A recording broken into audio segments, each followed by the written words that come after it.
Hello, ഇന്ന് നമ്മളിവിടെ ബിരിയാണി ഉണ്ടാക്കുകയാണ് കേട്ടോ. നല്ല മട്ടനല്ല, ബീഫ് ബിരിയാണിയാണ് ഉണ്ടാക്കുകയാണ് കേട്ടോ. കുട്ടൻ ബിരിയാണിയാണ്. 1 കിലോ അരി ഇതാക്കണ കൊണ്ടുവന്നിക്കണ് കുഞ്ഞാണിയാക്ക, ബിരിയാണിൻ്റെ അരി. അപ്പോൾ ഞാൻ ഇതൊക്കെ എടുത്ത് വെച്ചിങ്ങടെ. അപ്പം എനിക്ക് തോന്നി ഇതൊരു വ്ളോഗ് ആക്കിയാലോ, വീഡിയോ ആക്കിയാലോ തോന്നി. അപ്പോൾ അതിന് ബീഫും ഉണ്ട്, 1 കിലോ ബീഫും ഉണ്ട് കേട്ടോ. ചെറിയ കഷ്ണങ്ങളാക്കി നുറുക്കിയെടുത്ത് ഇപ്പം ഞാൻ കഴുകിയെടുത്തതാണ്. ബീഫുണ്ട്, പിന്നെ അതിലേക്ക് ഉള്ളി, തക്കാളി ഇതൊക്കെ നുറുക്കി വെച്ചിക്കണ്. പിന്നെ ഇഞ്ചി, വെളുത്തുള്ളി, പിന്നെ 2 കൊണ ചെറിയ ഉള്ളി, ഇഞ്ചിയും വെളുത്തുള്ളിയും ചെറിയ ഉള്ളിയും. പിന്നെ അതിലേക്ക് ഇനി പച്ചമുളക് ഇടണം കേട്ടോ, ചതക്കാൻ. പച്ചമുളക് ഞാൻ മരത്തുമെന്ന് പറിച്ചുകൊണ്ടിട്ടാണ്, പറിച്ച് കൊണ്ടുവന്നതില്ല. പിന്നെ മല്ലിച്ചപ്പ്, പുതിന ഇത് എടുത്ത് വെച്ചിരിക്കണം കേട്ടോ. പിന്നെ അതാ ഇതിക്കുള്ള മസാലകൾ, ഗരം മസാല പൊടിപ്പിച്ചതൊക്കെ കഴിഞ്ഞിരിക്കണ്. നോമ്പിന് പൊടിപ്പിച്ചത് കഴിഞ്ഞ് അതൊക്കെ കഴിഞ്ഞിരിക്കണ്. അപ്പം ഇനി ഇതിക്ക് കറുകാപ്പട്ട ഇല്ല, അല്ലാത്തത് ഏലക്കായ, ഗ്രാമ്പൂ, പിന്നെ അതുപോലുള്ള ഈ സാധനം ഉണ്ടല്ലോ ബിരിയാണിക്ക് ഇടുന്ന, എന്താ ഇപ്പം ഇതിന് പറയാ, ഈ സാധനമൊക്കെ ഉണ്ട് കേട്ടോ. പിന്നെ ഇറച്ചിക്ക് ഇടുന്ന ഈ തിപ്പല്ലി, ഈ സംഭവങ്ങളൊക്കെ ഉണ്ട്. ഏലക്കായ, ഗ്രാമ്പൊക്കെ ഉണ്ട്. കറുകാപ്പട്ട ഞാൻ എൻ്റെ ഉമ്മ ഉണ്ടാടെ, ഉമ്മാൻ്റെ അടുത്ത് 2 വാങ്ങിക്കൊണ്ടിട്ടെ. എന്നിട്ട് ഇത് അമ്മിമ്മ പൊടിച്ചെടുക്കും. മിക്സിയിൽ പൊടിക്കാൻ മാത്രമല്ല, സജീരകം ഉണ്ട് കേട്ടോ ഇതിൽ കുറച്ച്. അപ്പോൾ അത് പൊടിച്ചെടുക്കണം. അപ്പോൾ ഇതുകൊണ്ടൊരു ബിരിയാണിയാണ് ഉണ്ടാക്കുന്നത്. അപ്പോൾ എല്ലാവരും ഇങ്ങോട്ട് പോരി, ഉള്ളത് തിന്ന് കുടിച്ചിട്ട് പോകട്ടോ. അപ്പോൾ ഇന്നത്തെ വ്ളോഗ് ഇതാണ്. അപ്പോൾ നമ്മളെ ബിരിയാണി, ബീഫ് ബിരിയാണി, ദം ബിരിയാണിയാണ്. കുറച്ചാണെങ്കിൽ നമുക്ക് ഉണ്ടാക്കാം, 1 കിലോ കൊണ്ടൊക്കെ ഉണ്ടാക്കാം. അപ്പോൾ കുറേ ആയി ബിരിയാണി ഉണ്ടാക്കിയിട്ട്, ഇവിടെ ഉണ്ടാക്കിയിട്ട് കുറേ ആയി. അവിടുന്ന് ഇവിടുന്നൊക്കെ കഴിക്കലുണ്ട് കേട്ടോ. കല്യാണം, ഹൗസ് വാമിങ്, അതുപോലെ അതിനൊക്കെ കഴിക്കലുണ്ട്. എല്ലാ മാസവും അങ്ങനെയൊക്കെ പോയി കഴിക്കലുണ്ട്. അപ്പോൾ ഇന്ന് ഇനി വീട്ടിലുണ്ടാക്കാൻ വിചാരിച്ചു. പിന്നെ ബീഫൊക്കെ ഇതാ വൃത്തിയാക്കി വെച്ചിക്കണ്.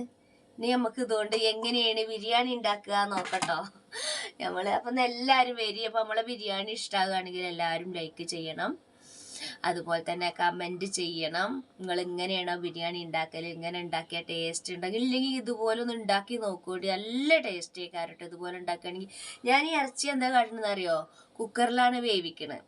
കുക്കറിൽ വേവിച്ചാൽ പിന്നെ ദമ്മിട്ടാൽ പെട്ടെന്നുണ്ടല്ലോ ആയി കിട്ടാൻ. മറ്റേത് അടുപ്പത്ത് വെന്ത് കുറേ സമയവും പിടിക്കും. 1 മണിക്കൂറിൻ്റെ ഉള്ളിൽ നമുക്ക് ബിരിയാണി ഉണ്ടാക്കാം കേട്ടോ. അങ്ങനെയുള്ളൊരു ബിരിയാണിയാണ്. അപ്പം എല്ലാവരും വരി. അപ്പോൾ നിങ്ങളെ അഭിപ്രായങ്ങളൊക്കെ കമൻറ്റിൽ പറയുക, കമൻറ്റിൽ എഴുതി വിടുക. വീഡിയോ ഇഷ്ടമായോ ഇല്ല എന്നൊക്കെ കമൻറ്റിൽ എഴുതി വിടുക കേട്ടോ. അപ്പോൾ എല്ലാവരും വരി, നമുക്ക് ബിരിയാണി ഉണ്ടാക്കാൻ പോകാം. മല്ലിച്ചപ്പും പുതിനയൊക്കെ ഉണ്ടാവും കടയിൽ നിന്ന് കൊണ്ടുവന്ന് ഇങ്ങോട്ട് പിന്നെ നുറുക്കി കഴുകി വൃത്തിയാക്കിയതാണ്. ബീഫ് വേവിക്കാൻ വേണ്ടിയിട്ട് ഞാൻ ഇതാ ഒരു കുക്കറിലാണ് വേവിക്കാൻ വെക്കണത് കേട്ടോ. അപ്പോൾ അതാ നമ്മൾ നുറുക്കി വെച്ച സവാള വാട്ടണം കേട്ടോ. തക്കാളി, അതുപോലെ അരി, ഇത് നമ്മളത് ചതച്ചത് എല്ലാം ഇവിടെ റെഡിയാക്കി വെച്ച് കഴിഞ്ഞു. ഇതിക്ക് തൈരും നാരങ്ങ മാത്രമുണ്ട്, അത് ഫ്രിഡ്ജിലാണ്, അത് എടുത്തിട്ടില്ല. അപ്പോൾ ഉള്ളി വാട്ടി കൊടുക്കാം. ഞാൻ സൺഫ്ലവർ ഓയിലാണ് ഒഴിച്ചു കൊടുക്കുന്നത് ഉള്ളി വാട്ടാൻ. ഉള്ളി ഇങ്ങോട്ട് വാട്ടി കൊടുക്കട്ടോ. നല്ലോണം വാട്ടൊന്നും വേണ്ട. നമുക്കിതിൽ പിന്നെ ബീഫ് ഇട്ട് വേവിക്കാനുള്ളതാണ്. അപ്പോൾ പിന്നെ നല്ലോണം വാടൊന്നും വേണ്ട. ഞാൻ കുറച്ച് മസാല ഉണ്ടായിക്കോട്ടെ വിചാരിച്ചിട്ട് കുറച്ചധികം ഉള്ളി എടുത്തിക്കണം. ഇത് വെന്ത് നല്ല മസാല ആയിട്ട് കിട്ടും നമുക്ക്.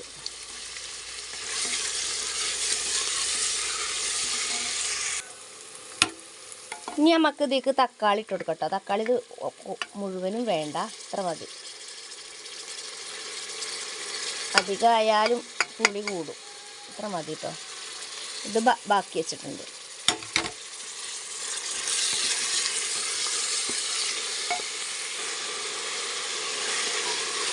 നല്ലോണം അങ്ങോട്ട് വഴറ്റി കൊടുക്കാം. മസാലയൊക്കെയുള്ള ഉപ്പിട്ട് കൊടുക്കട്ടോ. എന്നാൽ പിന്നെ ഇറച്ചിക്കുള്ള പിന്നെ ഇട്ടാൽ മതി. പിന്നെ ചിലവരെന്ത് ചെയ്യുമെന്ന് അറിയോ, ഇറച്ചി ബീഫ് മാത്രം വേവിച്ചങ്ങാണ്ട് പിന്നെ മസാല കൂട്ടി അങ്ങനെ ഉണ്ടാക്കും. ഞാൻ ഇങ്ങനെ എന്താ പറയുക, അതിലേക്കുള്ള ഉള്ളിയും സംഭവങ്ങളൊക്കെ വാട്ടിയിട്ട് അതിലാണ് ബീഫ് വേവിക്കൽ കേട്ടോ. ആ ഒരു ബിരിയാണിക്ക് വേറൊരു ടേസ്റ്റ് ആയിക്കാരം. അപ്പോൾ ഇതാ ഇത് ഒന്നുകൂടി വാടട്ടെ. അപ്പം നമ്മളെ ചതച്ചത് ഇട്ട് കൊടുക്കട്ടോ. അതിലേക്ക് ചതച്ചത് ഇട്ട് കൊടുക്കാം. അപ്പോൾ അതാ പുതിന ഇട്ട് കൊടുത്തു. ഇനി നമുക്ക് ഇറച്ചിക്കുള്ള മല്ലിച്ചപ്പ് ഇട്ട് കൊടുത്തു കേട്ടോ. ഓരോ സാധനം നമ്മൾ ഇടുമ്പോഴും ഒന്നും കേട്ട് ഇളക്കി കൊടുക്കണം കേട്ടോ. ഇനി നമുക്ക് ഇതിലേക്കുള്ള മസാലപ്പൊടികൾ ഇട്ട് കൊടുക്കാം കേട്ടോ. അപ്പോൾ ഇതിൽ നമ്മളെ ബീഫ് വേവിച്ചിട്ട് ബിരിയാണി വെച്ചാൽ അതൊരു വേറൊരു ടേസ്റ്റ് ആയിക്കാരം കേട്ടോ. അത് എല്ലാവർക്കും അറിയേക്കാരപ്പോൾ അത്. ഇനി ഇതിലേക്ക് ഫസ്റ്റിൽ തന്നെ ഇടുന്നത് മഞ്ഞപ്പൊടി കേട്ടോ. രണ്ടാമതായിട്ട് ഇടുന്നത് കുരുമുളക് പൊടിയാണ് നമ്മൾ ഇതിലേക്ക് ഇടുന്നത്. കാരണം നമ്മൾ ഇതിലേക്ക് പച്ചമുളകാണ് ഇടുന്നത്, മുളക് പൊടി ഇടുന്നില്ല. കാരണം കുരുമുളക് പൊടി എരിവുണ്ട്. പച്ചമുളക് നമ്മൾ ചതച്ചപ്പോൾ നല്ലോണം പച്ചമുളക് ഇട്ട് കൊടുക്കണമെങ്കിൽ പിന്നെ മല്ലിപ്പൊടി കേട്ടോ. മുളക് പൊടി ഇടാതെയാണ് നമ്മൾ ഈ ബിരിയാണി ഉണ്ടാക്കുന്നത്. ഇനി നമുക്ക് പെരുംജീരകം ഇട്ട് കൊടുക്കാം.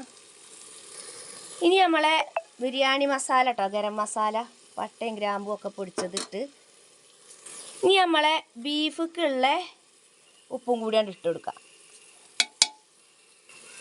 നല്ലോണം ഇളക്കി കൊടുക്കുക. ഇനി നമുക്ക് ഇതിലേക്ക് നമ്മളെ ബീഫ് കണ്ടിട്ട് വേവിക്കാം കേട്ടോ. ഒരു തുള്ളി വെള്ളം ചേർക്കേണ്ട കാര്യമല്ല, നമ്മളെ ബീഫിൽ തന്നെ ഉണ്ടാവും വെള്ളം. ഈ മസാലയ്ക്ക് നമുക്ക് നമ്മളെ കഴുകി വൃത്തിയാക്കിയിട്ടുള്ള ബീഫ് അങ്ങോട്ട് ഇട്ട് കൊടുക്കുക. ചില ബീഫ് പെട്ടെന്ന് വെന്ത് കിട്ടും ഇളയതാണെങ്കിൽ. നമുക്കിപ്പോൾ വാങ്ങുമ്പോൾ അറിയില്ല അത് ഇളയതാണോ നല്ലോണം മൂപ്പുണ്ടോ ഒന്നും അറിയില്ല. പക്ഷെ എന്നാലും ഇപ്പോൾ ആദ്യത്തെ പോലും നല്ലോണം മൂത്ത ബീഫൊന്നും ഇല്ല. ഇപ്പോൾ ഒക്കെ ചെറിയ ചെറിയ കുട്ടന്മാരാണ്. ഇനി ഇത് നല്ലോണം അങ്ങോട്ട് ഇളക്കി അങ്ങോട്ട് മറിച്ച് നമുക്കിതൊന്ന് വേവിച്ചെടുക്കണം കേട്ടോ. നല്ലോണം ഇളക്കണം. ഇപ്പോൾ അത് നല്ലോണം ഇളക്കി നമ്മളെ ബീഫ് മസാല ബീഫിലൊക്കെ പിടിച്ച് ശരിയായിട്ടുണ്ട്. ഇനി ഇതൊന്ന് നമുക്ക് മൂടി വെക്കണ്ട. ഇതിന്ന് ഒന്ന് തിളച്ചിട്ട് ഇതിന്ന് വെള്ളം ഇറങ്ങി വരുന്നുണ്ടോ നോക്കണം. വെള്ളം ഇറങ്ങി വരുന്നില്ല, വെള്ളം കുറവാണെങ്കിൽ ഒരു തുള്ളി വെള്ളം ഒഴിച്ചിട്ട് നമുക്ക് വേണത് വേവിക്കാൻ കേട്ടോ. അപ്പോൾ ഒരു 2 മിനിറ്റ് ഞാനിതൊന്ന് കത്തിച്ച് നോക്കട്ടെ. അപ്പോൾ അത് തിളച്ചിട്ടുണ്ട്. ഇതിന്ന് വെള്ളം ഇറങ്ങി വരുന്നുണ്ട് കേട്ടോ. അപ്പോൾ അത് അടി പിടിക്കൂല. ഇനി നിങ്ങളിങ്ങനെ ഉണ്ടാക്കുകയാണെങ്കിൽ അടി പിടിക്കും എന്നുള്ളൊരിതുണ്ടെങ്കിൽ തുള്ളി ചൂടുവെള്ളം ഒഴിച്ചു കൊടുക്കും കേട്ടോ. ഇനി ഇത് അണ്ട് വേവിക്കുക. കാരണം ഇതിൽ വെള്ളം ഇറങ്ങി വന്നിട്ടുണ്ട്. ഇത് വെള്ളം ഒഴിക്കേണ്ട കാര്യമല്ല, കണ്ടോ. ഇതിൽ തന്നെ വെന്ത് കിട്ടും കേട്ടോ ഈ ബീഫ്. അപ്പോൾ നമ്മൾ ഈ മസാലയും ഉള്ളിയും തക്കാളി ഇട്ടു എന്നല്ലാതെ ഒരു തുള്ളി വെള്ളം ഒഴിച്ചിട്ടില്ല. ബീഫിൽ നിന്ന് വെള്ളം കഴുകി വാർത്ത ബീഫാണെങ്കിലും ബീഫിൽ നിന്ന് വെള്ളം ഇറങ്ങി വന്നതാണ്. വേറൊരു തുള്ളി വെള്ളം ഇതിൽ ഒഴിച്ചിട്ടില്ല. ഇനി ഇതാണ് വേവിച്ചെടുക്കാം കേട്ടോ. അപ്പോൾ അതാ നമ്മളെ ബീഫിന് ഒരു 7 വിസിൽ വന്നു കേട്ടോ. അപ്പോൾ ഇത് പെട്ടെന്ന് വേണ ബീഫാണോ എന്താണെന്നൊന്നും അറിയില്ല. അപ്പോൾ എന്തായാലും ഇനി കറന്ന് ഇതൊന്ന് വെന്തിട്ട് നമുക്ക് ദമ്മിടാൻ നോക്കാം. അപ്പോഴത്തേന് നമുക്ക് അരി വേവിക്കണം. മക്കളെ നമ്മളെ ബീഫ് നല്ലോണം വെന്തിക്കണ് കേട്ടോ. അതിൽ നല്ല ചാറും ഉണ്ട്. അപ്പോൾ ഇത് നമുക്കേ അടുപ്പത്ത് വെച്ചങ്ങാണ്ട് ഒന്ന് വറ്റിച്ചെടുക്കണം. കാരണം ഇതിൽ ചാറുണ്ട്. നമ്മളൊരു തുള്ളി വെള്ളം പാർന്നിട്ടില്ല, എന്നിട്ടും ഇത് അതിൽ ചാറ്. ഇറച്ചി നല്ലോണം വേവുകയും ചെയ്തിരിക്കണം. അപ്പം നമുക്കിത് എന്ത് ചെയ്യാന്നറിയാം, ദമ്മിടുന്ന പാത്രമല്ലേ, അതിലൊന്ന് ഒഴിച്ചങ്ങാണ്ട് ഒന്ന് കത്തിച്ചു കൊടുത്താൽ മതി, വറ്റിച്ചെടുക്കട്ടോ. ഇപ്പോൾ നിങ്ങൾ ഗ്യാസമ്മ വെക്കണമെന്ന് വെച്ചെങ്കിൽ ഗ്യാസമ്മ ചട്ടിയിൽ ഇട്ട് ദമ്മിടുന്ന പാത്രത്തിൽ ഇട്ടാലും വറ്റി കിട്ടും കേട്ടോ. അപ്പോൾ മസാലയൊക്കെ ഇപ്പം തന്നെ നല്ലൊരു വാസനയൊക്കെ ഉണ്ട് കേട്ടോ. നമുക്ക് ഇത്ര ബിരിയാണിക്ക് ഇത്ര അങ്ങോട്ട് ഗ്രേവി വേണ്ടല്ലോ, ഒന്നിന് വറ്റണം. അപ്പോൾ അത് വറ്റിക്കട്ടെ ഞാൻ. അപ്പോൾ അതാ ഞാൻ അടുപ്പത്ത് തന്നെയാണ് ദമ്മിടുന്നത്. അപ്പോൾ ദമ്മിടാനുള്ള ചെമ്പട്ടി അടുപ്പത്ത് വെച്ചിട്ടുണ്ട് കേട്ടോ. അപ്പോൾ അതിൻ്റെ അടിയിൽ ആ വെണ്ണീരൊക്കെ തേച്ചിട്ടുണ്ട്. കരി ഉണ്ട് ഇതിമേ. എന്നാളൊരു ദിവസം പിന്നെ എന്ത് ചെയ്തു വെച്ചപ്പോൾ പിന്നെ ഇത് വെണ്ണീര് തേക്കാതെ ഞാൻ അന്ന് കരി പിന്നെ ഉണ്ടായിരുന്നു കഴിയുമ്പോൾ നല്ലോണം. അപ്പോൾ അതാ ഞാൻ വെണ്ണീര് പാത്രത്തിൽ എടുത്തിട്ട് അത് തേച്ച് കൊടുക്കേണ്ട ചെയ്തത്. അപ്പം ഇനി എന്ത് ചെയ്യുക, ഇത് വറ്റിക്കാനേ ദമ്മിടാനുള്ള ഇതിക്ക് ഈ ചാറോർക്കാണ്ട് ഒഴിച്ചു കൊടുക്കുക.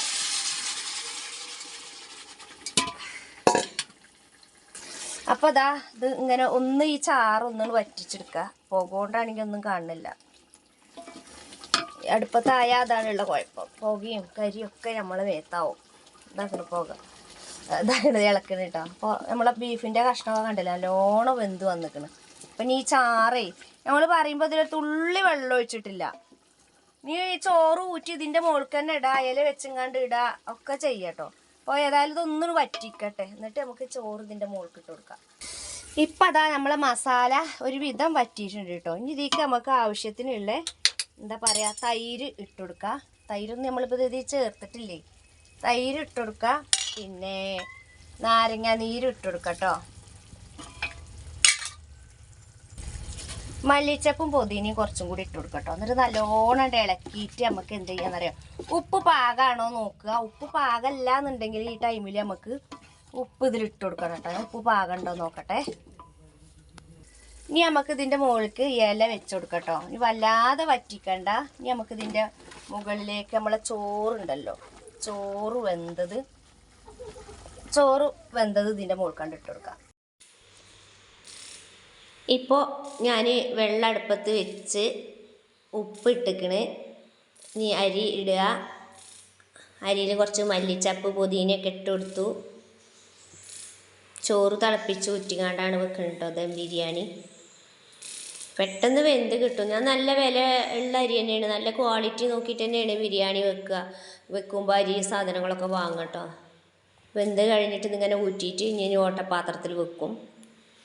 എന്നിട്ട് പിന്നെ വെള്ളം നല്ലോണം വാർന്നതിന് ശേഷം ആ ചൂട് കൊടുക്കാൻ തന്നെ വേണം. ഒരു നാരങ്ങൻ്റെ മുറി പിഴിഞ്ഞിട്ടുള്ളൊരു ചണ്ടി ഈ വെള്ളത്തിൽ കിട്ടുന്നു കേട്ടോ. എന്തിനാണെന്നറിയാം, നമ്മളെ ചോറ് നല്ല സോഫ്റ്റ് ആവാനും നല്ല മഴ ഉണ്ടാകാൻ വേണ്ടിയിട്ടാണ്. വെന്ത് വേവ് ഏറിയാലും കട്ട കെട്ടാതെക്കാൻ വേണ്ടിയിട്ടാണ് കേട്ടോ നാരങ്ങ പിഴിഞ്ഞിട്ടുള്ളൊരു.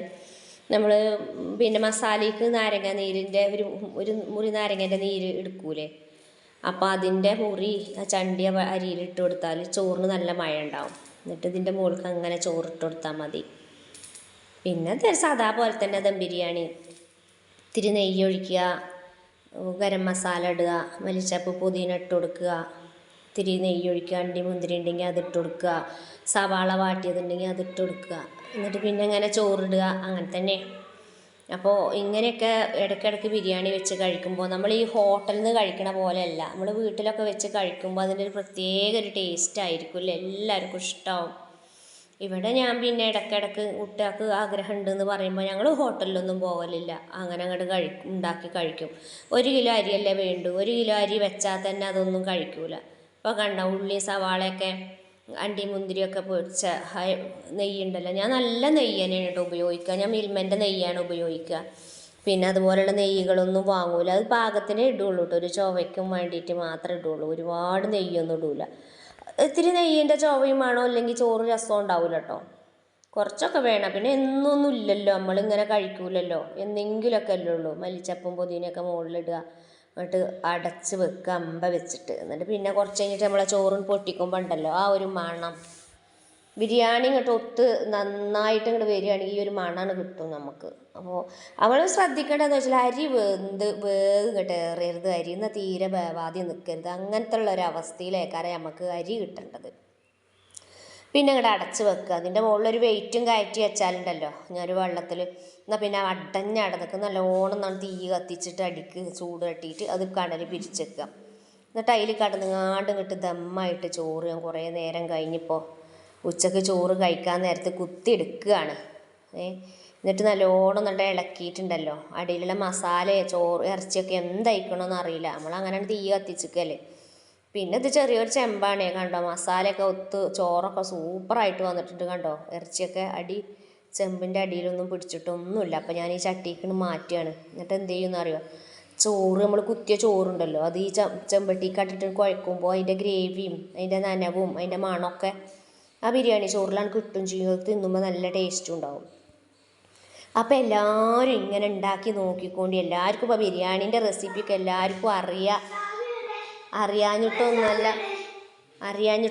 അറിയാം. എന്നാലും പിന്നെ നമ്മളിവിടെ ഉണ്ടാക്കുമ്പോൾ അതൊരു റെസിപ്പി അങ്ങോട്ട് എടുക്കുക എന്ന് തന്നെ ഉള്ളൂ. വാഴൻ്റെ നാര് നല്ലോണം ഇളക്കി ചൂടോർക്കാൻ അങ്ങോട്ട് തിന്നാലുണ്ടല്ലോ എത്ര വയറ് നിറഞ്ഞാലും പിന്നെയും വാഴൻ്റെ നാര് ഇല അങ്ങോട്ട് വാടിയിട്ട് അതിലും കൂടിയിരിക്കുകയാണ്.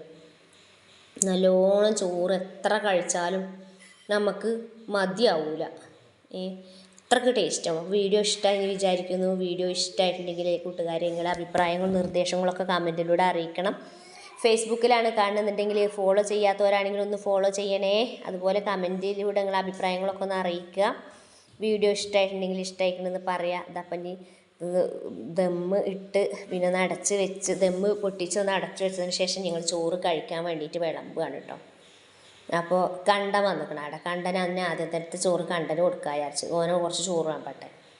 ഓന് പിന്നെ ഒരു പ്ലേറ്റ് 2 പ്ലേറ്റ് ചോറൊക്കെ കഴിക്കും. ഇത് കൊടുത്തിട്ട് ഇനി എന്ത് ചെയ്യുമെന്ന് അറിയാം, കുറച്ചും കൂടിയാണ് കൊണ്ടുപോയി കൊടുക്കും. അപ്പോൾ അതും തിന്നുവന്. കണ്ടൻ്റെ കാര്യം അങ്ങനെയാണ്.